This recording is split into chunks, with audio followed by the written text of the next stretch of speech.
अच्छा मुखिया जी, आसान शब्दों में कहा जाए तो आधार कार्ड का वैल्यू सरकार ने बिल्कुल इसमें बेकार कर दिया है, या पैन कार्ड का भी कोई वैल्यू नहीं है। इस पर तो मुकदमा चलनी चाहिए। सरकार बैंक अकाउंट खुलवाने के लिए जो बैंक में पैसा रखता है तो वहाँ आधार कार्ड मान रहा है। वोट में क्या दिक्कत हो गई? वोट में दिक्कत ये हो गई है कि जनता किसी तरीके से परेशान कि सुनो, एकदम मत घबराओ। ई जे पुनरीक्षण कार्य एली है, मतदाता सूची के सुधारे रो जे काम एली है, एकरा से घबराना नहीं छी। कना कि तुरो नाम 2003 गो वोटर लिस्टों में। दोस्तों, पूर्णिया खबर पर फिर से आपका स्वागत है। दोस्तों, आज मेरे साथ खास मेहमान है मुखिया तनवीर आलम, बारादगा पंचायत के हैं, और इनसे पूछेंगे आज सर अभी एक क्या नया बवाल आया है मतदाता सूची को लेकर के, लोग हर जगह चर्चा कर रहे हैं इसके बारे में। अभी जो मतदाता सूची पुनरीक्षण 2025 लाया है सरकार, हम इलेक्शन कमीशन से जानना चाहते हैं कि अभी जो सडनली आप एक तारीख तय करते हैं 1 जुलाई से 25 जुलाई तक मतदाता सूची का पुनरीक्षण करने के लिए, आप ये खोज रहे हैं कि हिंदुस्तान में, पूरे भारत में कितने लोग बाहर विदेशी हैं। कम से कम 6 महीना पहले से करना चाहिए था। अभी जो सडनली आप ये कानून को लेकर के आए हैं, हमारा जो जनता है, हमारे देश में जो ज़्यादातर लोग इलिटरेट है, निरक्षर है, जाहिल है, उन बेचारों को पता नहीं है। आप एक चीज़ कह रहे हैं कि 1987 एक डेट कायम किया, उसके बाद 1/1/2003, उसके बाद आप 2004 ये चीज़ आपने लाया कि 19 जिसका नाम 2003 का मतदाता सूची में है उनको कुछ नहीं लगेगा। बहुत अच्छी बात है, बट जिनका नाम 2003 की सूची में नहीं है तो उनको माँ बाप का आप कागजात मांग रहे हैं।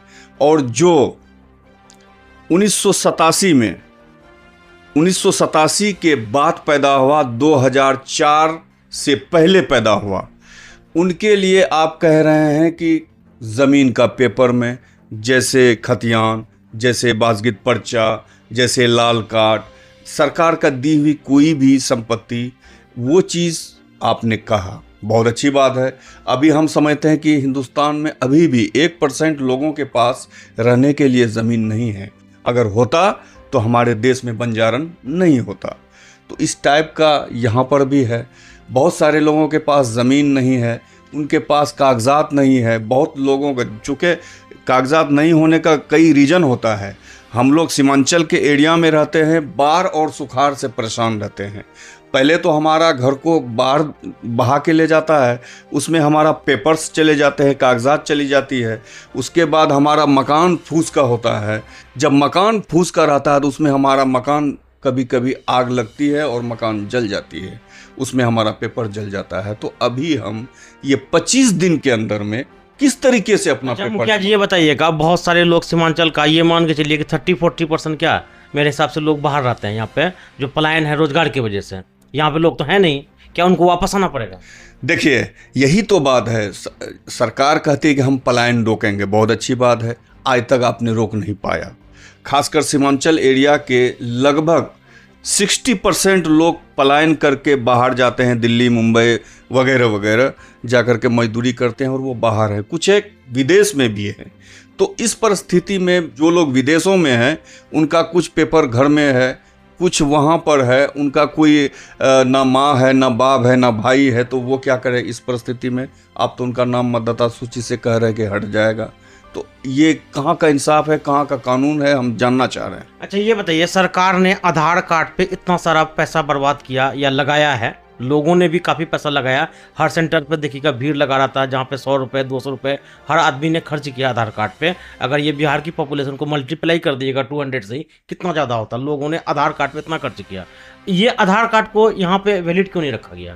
देखिए, हमारे पास पहचान पत्र भी है और आधार कार्ड में 10 थंब दिए हैं, 10 उंगली का छाप दिया गया है, आँख का रेटिना दिया गया है। पता नहीं क्या खा करके यहाँ पर बड़े लोग बैठे हुए हैं, अधिकारी लोग, जो उनको समझ में नहीं आती है। तो आपने आधार कार्ड बनवाया ही क्यों? जब आधार एक प्रमाण आप नहीं मान रहे हैं तो आधार बनवाया ही क्यों? फिर अगर यहाँ पर आपको लगता है कि यहाँ पर विदेशी बसा हुआ है, तो 2024 में अभी तुरंत चुनाव हुआ है, आपने वोट क्यों लिया उनका? उस वक्त क्यों नहीं कराया पुनरीक्षण? 6 महीना पहले से क्यों नहीं कराया? एक एक पंचायत में कम से कम एक BLO, जो आप इसमें कुछ एरिया में BLO को बहाल किए हैं, किसको? टीचर को, जिनके पास आप 100 काम पहले दिए हुए रहते हैं। तो आप अगर इलेक्शन कमीशन, आप अगर चाहते हिंदुस्तान का मतदाता को 100% सही करने के लिए, तो डिपार्टमेंट से आप उस इलेक्शन कमीशन डिपार्टमेंट में अलग से मतदाता पुनरीक्षण का, नाम जोड़ने का, हटाने का, उम्र बढ़ाने का, घटाने के लिए एक विभाग बनाते, उसमें अधिकारी को रखते और उनको एक लैपटॉप देते, उनको आप स्कैनर देते, उनको जनरेटर देते, उनको इन्वर्टर देते, और उनका एक ही काम होता कि वो पूरे 12 महीना सिर्फ मतदाता सूची का पुनरीक्षण करता या फिर पहचान पत्र बनाता। अच्छा मुखिया जी, आसान शब्दों में कहा जाए तो आधार कार्ड का वैल्यू सरकार ने बिल्कुल इसमें बेकार कर दिया है, या पैन कार्ड का भी कोई वैल्यू नहीं है? इस पर तो मुकदमा चलनी चाहिए। अभी हमारा देश में 140 करोड़ जनता है और लगभग का आधार कार्ड बन चुका है। एक एक आधार बनाने के लिए लोगों को 500-500 रुपये खर्च करना पड़ा है। अगर 140 करोड़ को हम 500 से भी मल्टीप्लाई करते हैं तो कई हजार। सरकार बैंक अकाउंट खुलवाने के लिए जो बैंक में पैसा रखता है तो वहाँ आधार कार्ड मान रहा है। वोट में क्या दिक्कत हो गई? वोट में दिक्कत ये हो गई है कि जनता किसी तरीके से परेशान हो, जनता किसी भी तरीके से परेशान हो और एसी वाले आराम से रहे। अभी आप बैंक में आधार मान्य कर चुके हैं, ITR में आधार ले रहे हैं, आप एयरपोर्ट पे आधार ले रहे हैं, ट्रेन का टिकट बनाने के लिए आधार ले रहे हैं। बगैर आधार का अब अगर आपका बस चले तो बगैर आधार का आप लोगों को वॉशरूम भी नहीं जाने देंगे, लेटिंग करने भी नहीं देंगे। लेकिन आज आप वोटर लिस्ट में आधार को नहीं मान रहे, क्यों? बिहार सरकार खुद सरकारी योजनाओं में आधार कार्ड को ले रही है, तो इसका मतलब आधार कार्ड पे लोगों को जो चीज़ दिया आपने योजना, इसका मतलब गलत दे दिया। अभी जो आधार कार्ड को आप नहीं मान रहे हैं, बिल्कुल उस तरीके से तो यही समझा जाएगा कि आधार कार्ड जब आप मतदाता में नहीं मान रहे हैं तो वो गलत योजना संचालित हो चुकी है। तो इस बिहार सरकार को भी दो सकते में इसका योजना जितना भी है, बिहार का ही नहीं कर रहा हूँ, स्टेट गवर्नमेंट सवाल के घेरे में खड़े हो रहे हैं। देखिए, हम पूरे हिंदुस्तान के CM से, मुख्यमंत्री महोदय से कहना चाहेंगे कि आप ग्रास रूट के लीडर हैं, आप जमीन से जुड़े हुए नेता हैं। आपने यहाँ का अच्छाई को, बुराई को, परेशानी को, गरीबी को, अमीरी को देखा है।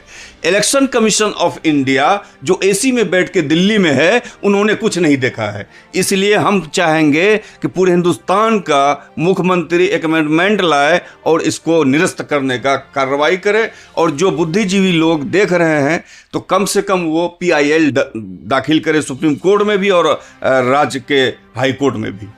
अच्छा मुखिया जी, आप राजनीति के एक चाणक्य कहलाते हैं, थोड़ा सा मुझे ये समझाइए कि ये उपयोग सबसे पहले बिहार में ही क्यों किया जा रहा है, वो भी चुनाव से जस्ट पहले? इसलिए कि अभी जस्ट आपके बिहार में अक्टूबर में चुनाव होने जा रही है, और यहाँ पर इसको हम जो अब अपने नज़रिए से देख रहे हैं, हिंदू मुस्लिम का नज़रिए से अब इसको देखा जा रहा है कि एक तरफ हिंदू परेशान हो, दूसरी तरफ मुस्लिम परेशान हो, पेपर बनाने में मारामारी हो, दोनों में झगड़ा मजरा हो, और एक ये जो गंगा जमनी तहजीब है इसको ख़त्म करके दोनों को डिवाइड एंड रूल, डिवाइड करें और एक तरफा वोट गिरवाएं। मुखिया जी, ये भी लोगों का आकलन है कि जो अमीर तबके के लोग हैं, जो पढ़े लिखे लोग हैं, इस 25 दिन में तो ये अपना डॉक्यूमेंटेशन वाला काम कर लेंगे, लेकिन जो जाहिल हैं, जो घर से बाहर रहते हैं, जो कम पढ़े लिखे हैं, वो फंसेंगे। इस तबके का वोट किसी खास पार्टी को जाता है, तो इस पर आप कुछ रोशनी डालेंगे?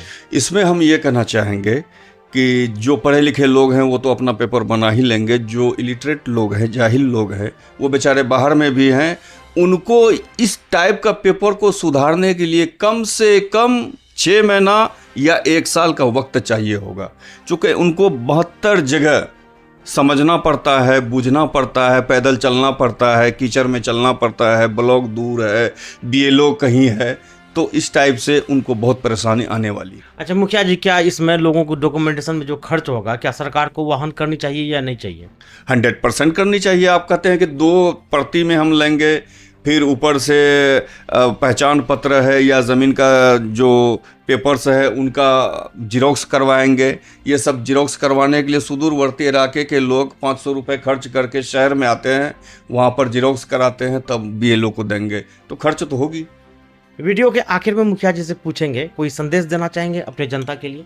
हम अपने जनता को, खासकर पूर्णिया यानी सीमांचल वासी को, अपने ज़बान में संदेश देना चाहेंगे कि सुनो, एकदम मत घबराओ।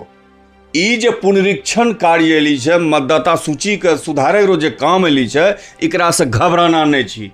कना कि तुरो नाम 2003 वोटर लिस्टों में छौन ते यहाँ करो मतदाता अच्छा। अगर तुरो नाम 2003 वोटर लिस्टों में नहीं छौन तो तुरो बापो नाम जरूर छौन।